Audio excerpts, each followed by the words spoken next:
in your mind, from your experience in the Marine Corps and in the State Department, that the activity of Mossad by putting explosive materials into cell phones, walkie-talkies, and pager devices and causing them to explode is a war crime?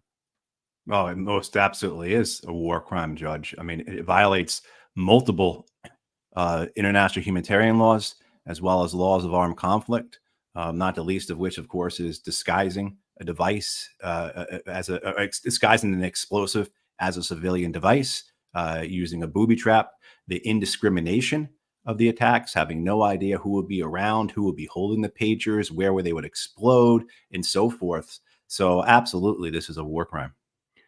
And how effective is it as a military instrument? Because my understanding from Scott Ritter and Larry Johnson and Ray McGovern and Alistair Crook is that this did not harm Hezbollah fighters.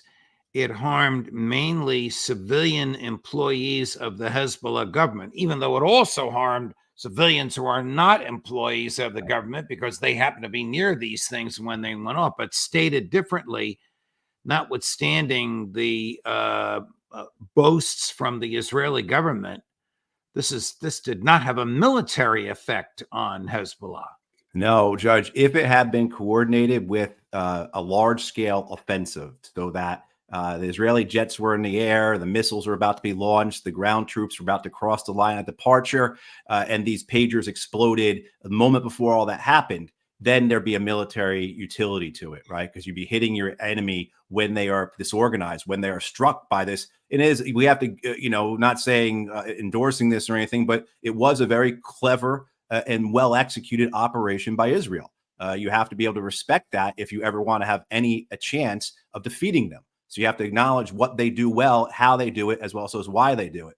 But this, in the way it was carried out, though, and it seems to be that was the plan, that we would use these devices to disable Hezbollah's primary communication network, as well as take out a lot of their people at the critical moment of us launching our invasion, so to speak. Didn't happen that way because it seems as if Hezbollah figured out that their devices were booby-trapped. So in this sense, yeah, certainly you granted a tactical success, but the operational success is incredibly limited in the sense that all those people who were killed and were wounded, not talking about the thousands of civilians that were killed and wounded, but the actual Hezbollah members, uniformed members, if you will, they're all replaceable. Every one of them was replaceable. And the idea that you took down their communication network, yeah, probably Hezbollah was in a bit of chaos for 2 or 3 days. Maybe even right now, it's not great for them. But certainly this is not any type of strategic victory. It's actually strategically, it's counterproductive because we've seen from throughout the region and throughout the world, just more support for Hezbollah, more support for the Lebanese, more support for those who are unified against Israel. And we certainly have been seeing that at the UN today in terms of the words that are coming out of the mouths of very important leaders in the region. But you know what? It's kind of though, Judge, like the Kursk incursion by Ukraine, where the political success is what matters.